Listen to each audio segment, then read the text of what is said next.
What are the issues with the letter journal swaps?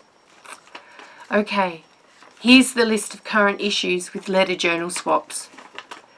Journals have gone missing and have not been able to be recovered. There's a lack of communication amongst some groups in the swap project.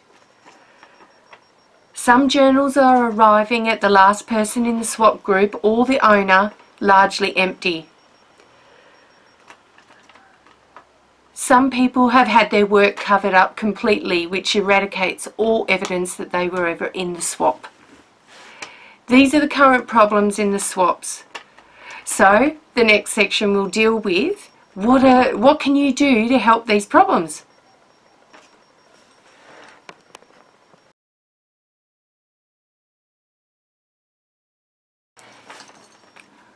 What can I do to stop some of these problems occurring?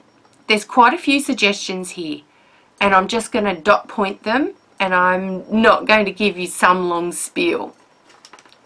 Keep your swap email. If you keep your swap email, you'll know what group number you're in, and you'll know who your participants are, and you'll also know what their addresses are, and you'll know what their email addresses are. Take note of when and whose journal you send out. So some people on the letter journal event at the moment have said, given all these suggestions about how they keep track of the journal swaps they're in, because a lot of you are in more than one swap. And some people have been in only one swap and it hasn't worked out. So here's the thing. You need to keep track of the swaps that you're in. So you need to know what journal you've worked on, whether it's yours or somebody else's in your swap, when you got it, and then when you sent it out and who you sent it to. That's the basic information, and you need to keep track of that information in case something goes missing in the postal system, so that people know that you have actually sent it out and what date. Use the letter journal event to let your group know what's happening. So it's one thing for you to keep track of everything that's going on in your book, but it's always really good, and I notice lots of groups are doing it, and it's a really good idea. It's one of the reasons I put the event in there, is to use it like a notice board. Okay, so group 25, I've sent out Rosemary's email to Peter, and I've done it on this date. I've sent Rosemary's journal out to Peter, and I've done it on this date. And everybody knows that you had Rosemary's journal and you sent it to Peter on this date. And they can make their own assumptions about where I live, if I'm Peter. That if I was looking at that message, I would know that I'm probably not going to get it for 2 weeks. Great. And I won't worry about it. And everybody knows we're on the same page. You can set up Facebook chats. So with private swaps, if I do a private swap, I always send friend requests to all the members of the swap and suggest that to them, or they find me. And then I set up a group chat and we talk and thrash out all these issues within that chat. Now, I can't do that for every group, but within your group, you can certainly do that if you so wish.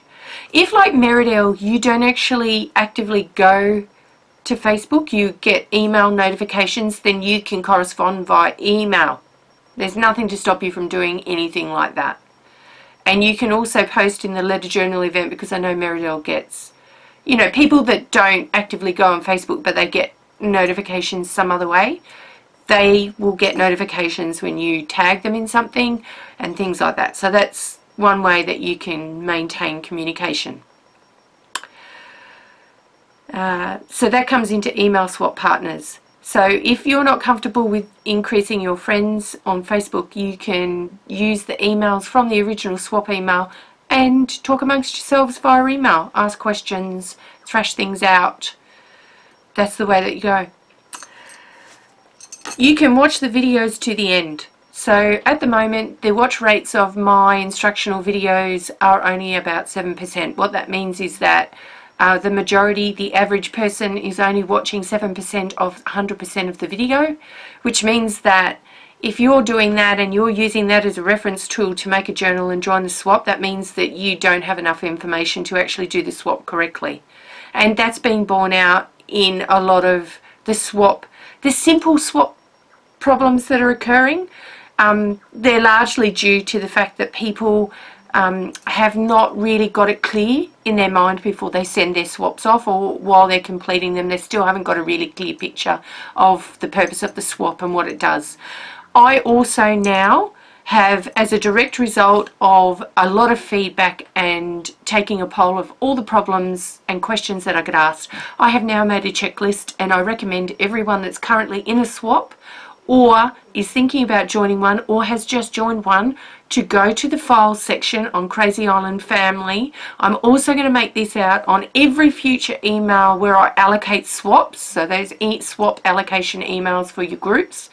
They will have this checklist embedded within that email that you can just print out and use. I would use it, I would keep it on your workbench and use it as a reference if you're in letter journal swaps, because it does a step-by-step process for creating the journal, how many pages you do in it, how many pages are there for collaboration and what you do with them, and tips and tricks on how to do that, and then how you send it out and how you address it, and the sort of materials that you use. Because one of the problems that we also have is that we have journals that are too heavy and they're tripling the postage costs, and some people that go into some of these swaps, they actually can't afford $30 in postage, which is what it will cost if they're too heavy, overweight, as opposed to about $11 if you are trying to keep within the bounds of weight.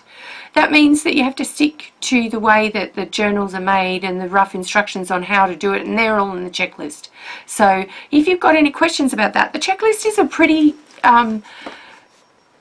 smart summarized document. I've had it vetted by Gina and also by Claudia and some other experienced swap partners, and they all have ticked it A-OK. So that's something to do. That's a new resource, and I've done that in response to, you know, a lot of the basic questions that we've got, and the fact that I've actually suggested someone to write these down and they went, oh, I hadn't thought of doing that, and then I thought, you know what, I should just do it once and then you can print it out and then you don't have to think about it. So that's the best way to go. Do the collaborative pages. So there are 3 double spreads spare. So if you do your journal with 3 pages in as the signature, so that means that the front and back inside covers form part of a double spread. It means that if you've got 4 swap partners, there are 7 spreads in total. That means 4 for swaps and then 3 for collaborative pages.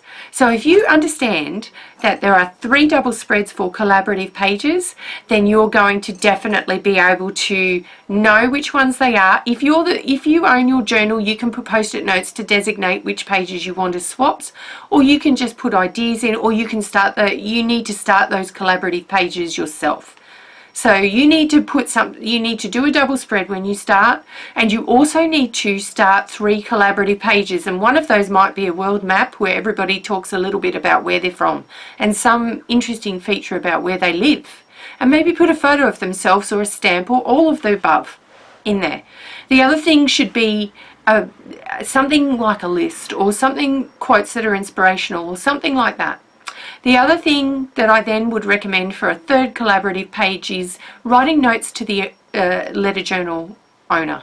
So tell them something about yourself. If you're friends with that person, tell them how much they mean to you. I've got some journals where I've got beautiful personal letters written within those journals. And part of the journal is not just art, it's always also too about connecting and making friends. So it's really important to put something of yourself in there. Sign your work. Okay, so the problem, that addresses the problem of people having work covered up and also people not knowing who's done what. So it's really important that you sign your work. And look, I have not stressed this seriously. It's more becoming as issues come up and as the first round and second round of swaps come home to roost, people are asking me, well, how do I know whose work it is? And they post photos and they don't know whose work it is. So sign all of your work, even sign some collaborative work if that's what you're doing. If you're putting tags in there that can be taken out, if you're popping envelopes in there, if you've drawn a little picture or done some collage, do a little bit of a signature there. And the next rule then is don't cover up someone's signed work. Add to it, but don't cover it up. So if someone's done a double spread and they've finished it and signed it and they've usually sealed it and there's wax pages in between, then don't cover it up. That's their contribution, and the collaborative pages are where you add extra bits and pieces in.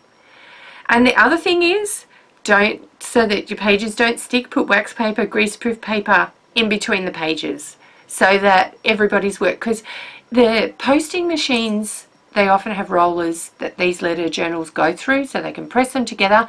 They can also be sitting in a hot environment that can reactivate mediums and paints. And you need to think about the sorts of mediums that you use. Nothing glossy. Everything must be matte.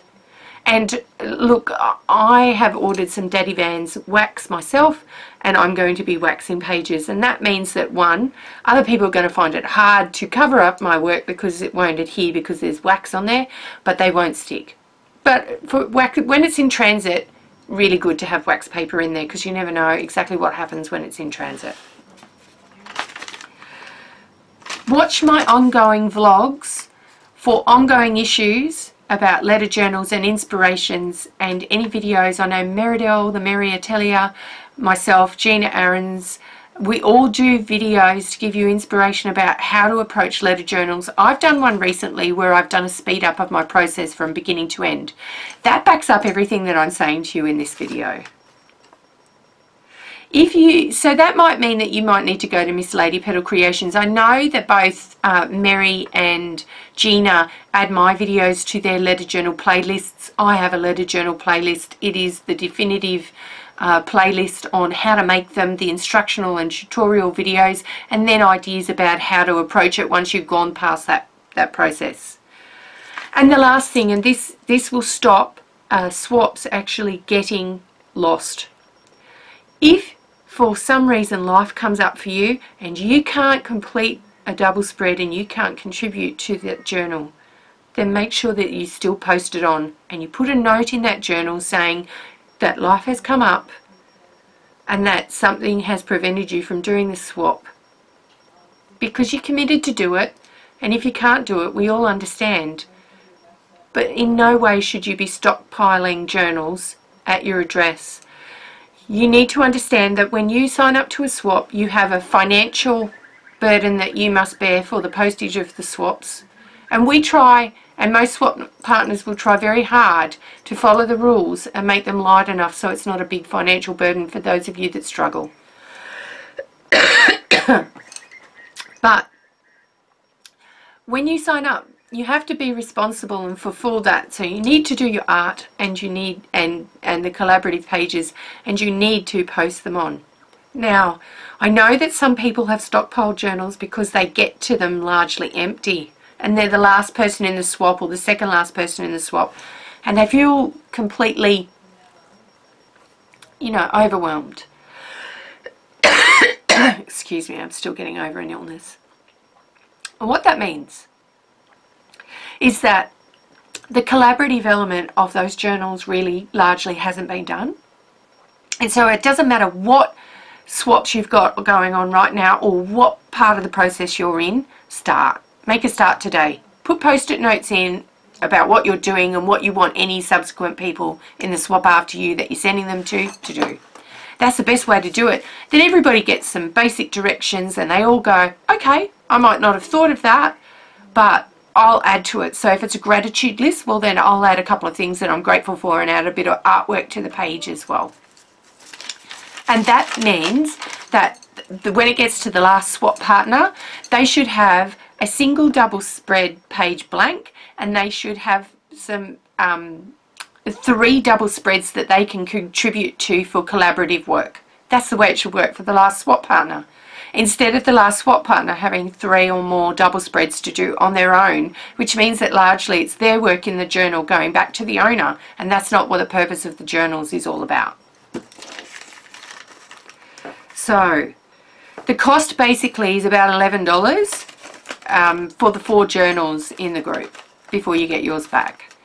If it's going over about 50 grams, and this is Australian, but I've taken note of all the international postage and they're very, very similar. So bear in mind that what I'm talking about is reasonably similar across the world. Now, if they're over that basic weight, which is the rough standard letter rate, the price will triple. So in Australia from $2.60 to $6.45 immediately. At 51 grams, that's what the price will be.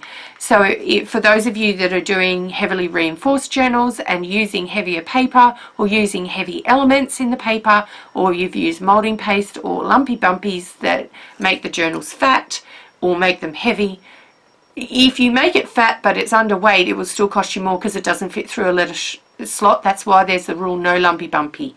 So, but if you make it heavy and you use heavy cardstock for the cover, and then you've collaged everything on it, and then there's lots of heavy paint and there's moulding paste and there's all the other things on it, it's going to go over, and that means that you've just increased the cost, not just for yourself to post it to the next person, but for them and them and them all the way after you.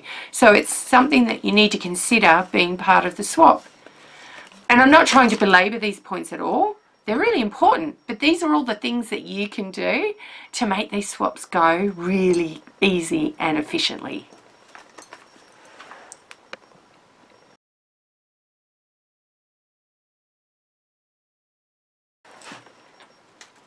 What changes are the admins making, or are we making, to help make your life easier and these swaps easier? Apart from cataloguing all the problems and giving you some advice, here's a couple of steps that we've taken.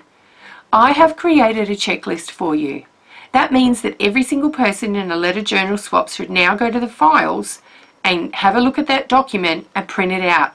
I've made it look like a piece of notepad paper. You've made the writing large in it, and I want you to check those things off no matter whether you're at the beginning of a swap or you're mid-swap. Because if you've gotten some information here today that makes it really clear for you, and you realise that the people before you haven't complied with all elements of the swap, you can be the change. You can change those things now, and you can take control of that and get it on the right path. I know that I do that with every letter journal that comes across me if it needs it. If it doesn't need it, great. But some do. So be the change. I have also taken the decision, in consultation with Claudia and Gina, and with a great idea from some of our experienced swap partners, to actually create a mentor in every letter journals group. So number one on that list will be the group swap leader for that particular group. So there's only 4 of you, but one of those people, number one on that list, will be your group swap leader. And what does that mean? And who are they? Okay. If you have participated successfully in 2 or more swaps, letter journals I'm talking about, not just any swap, but letter journals, you will be made the group leader. Now, what does that mean for you as group leader? Okay, what is a group leader? They are the first point of contact for all questions about the swap. So it is the group leader who is the first point of contact for you if you are in a swap. So say Peter was number 1 on the list for group 35. I then become the group leader, and if you have any problems, you email me, you contact me via the letter journal event, you send me a private message. Whatever way that you can think of, if you've got a problem, you go to me first. So what do the group leaders need to know? It will be required that you have to have a good knowledge and have swallowed the swap correctly on at least 2 occasions prior to this one to be allocated as a group leader. And you don't have to volunteer for this. I know as the admin who are really great swap partners, and those of you that are new. Because I have a look back through my records and I see who's successfully completed, and then I watch to see what they post, and I watch to see the communication that they have with their groups. And those people stand out as leaders because they have great communication skills, and they're really proactive about being the best they can be within these letter journal swaps. And they want to make the experience great for everybody. So those are the sorts of people that will be group leaders. But you will have to have a good knowledge and have followed 2 swaps correctly to be a resource for your group. So you are the first point of contact, but you can also refer them to all the reference material, firstly on my channel and also within the letter journal event. You can answer questions. you can firstly make sure that your people have printed out the checklist and followed it, because 9 times out of 10, if they've done that, they're not going to have any questions. So there you go. Group leaders are then the ones that contact me if there is a problem within the group. So if you've got a problem within the group, like your journal's stuck and it's not moving past one of the group members, and the group leader has tried to resolve it and they can't resolve it, then they will contact me, the admin. And then I will take all reasonable steps, and so will the other admins, because the other admins actually step in and help with the administration of all events when there's a massive problem. So if we get some massive problems where journals just go missing, then we step in and we look after it. And the group leader will have already taken steps to do that, but they're there to help mentor and encourage along, and they only have 3 other people to look after, unless of course they're the group leader on a number of swaps. But I try very hard not to do that, but because we have so many people doing swaps now, which is an exciting thing, I need to take note of all of that from here on in. So group 31 that I'm working on at the moment, I will not allocate all of the members of that group if all of them are first timers. I will wait until an experienced journaler puts their hand up and says, yep, I want to be in another swap, and then I will allocate them as the group leader and then allocate the rest of the places out in that group. That's the way it's going to work from here on in. And that's to make it easier for all of you to communicate. And it also too makes it a little bit easier on me and Gina, particularly me, because this event is grown so big, it's kind of gotten bigger than me. And it's a free event. I don't get paid to administer it, and whilst I love doing it because it's my passion, I can't be there all the time for all of you, and I have a couple of businesses that I run, and so I need to be able to set up an infrastructure that you guys can help yourselves and use the reference material that I've created for you at any time, 24 hours a day, 7 days a week, and I don't need to be awake because sometimes I sleep. So we need to be able to get all these systems in place so that those swaps are like self-evolving and that they really are a cohesive team when the swap is going on. And you find that you become good friends with a lot of the swap partners that you have, and then what happens from there is that often you decide that you want to go again with the same group partners, which is not a problem at all. I'm seeing it happen now, so it's exciting. So those are the 2 major changes that we're making as your admins. And look, if you've got any feedback or any further ideas about things that you've thought about that might make this swap better, then have no hesitation on contacting me either on Crazy Island Family. If you're one of my friends on Facebook, you can private message me, but you can also send me an email, because then I can set all those aside and then bring them to our admin meetings, and then we can sort through them all and have a look. One of the ideas that we've implemented was actually an idea from an experienced swap partner. So we don't think that we know it all. And even though I'm the creator of the concept and I love the idea that it's kind of becoming a bit of a movement, I'm very much knowing that 2 heads are better than 1, and 3 is better than 2, and 4 is better than 3. So I definitely like a collaborative approach to everything. That's why I've set aside so many collaborative pages in these journals. It's exciting, this whole journey that we're on. I dare you to be better than what you think you can be, to give it your best shot, and to think about blessing the person whose journal you're working on at the moment. That's the way it goes. And I really believe this. If you learn something new, it keeps you young. And have a great day, all my fabulous Letter Journal family, and I love you all. Ciao for now.